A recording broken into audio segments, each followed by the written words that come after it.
Hello guys, welcome to our channel Suman vlogs. বন্ধুরা মিলে অনেক দিন ধরে ভাবছিলাম মহাকুম্ভতে স্নান করতে যাব।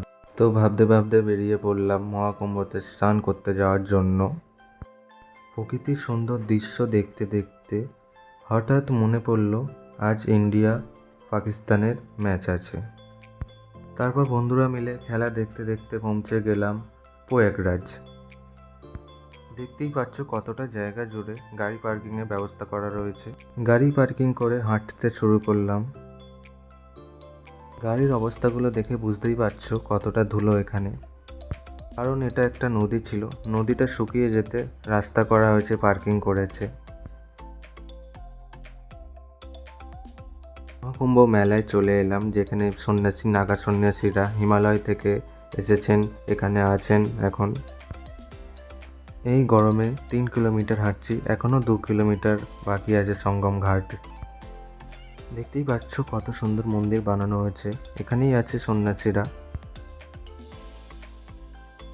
এই তাঁবুর মধ্যেই সন্ন্যাসী সাধু নাগা সন্ন্যাসীরা থাকেন। হাঁটতে হাঁটতে চলে এলাম সঙ্গম ঘাটে। আমরা এসেছি সকাল 8টার সময়, তাই বেশি ভিড় ছিল না। আস্তে আস্তে ভিড় বাড়বে, কারণ মহাকুম্ভ শেষ হতে আর একদিন বাকি আছে।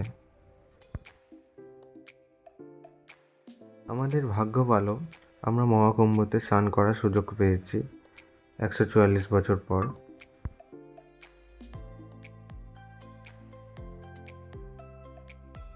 তো সকাল 8টার সময় এত লোক স্নান করছে, নদীর এপারে স্নান করছে, ওপারে স্নান করছে।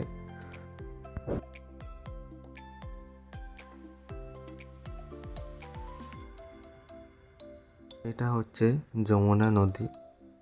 আমি স্নান করে নিলাম যমুনা নদীতে, কারণ 3 মিনিট সঙ্গমে স্নান করাটা সম্ভব না, এতটাই ভিড় যে ওখানে যাওয়া যাচ্ছে না। তারপর বেরিয়ে পড়লাম বাড়ির দিকে। আমাদের সত্যি ভাগ্য ভালো, না থাকলে 144 বছর পর এই মহাকুম্ভে স্নান করা হতো না, এই সুন্দর দৃশ্যটা দেখতে পেতাম না। তো চলো, ব্লগটা এখানেই শেষ করলাম। দেখা হচ্ছে পরের ব্লগে।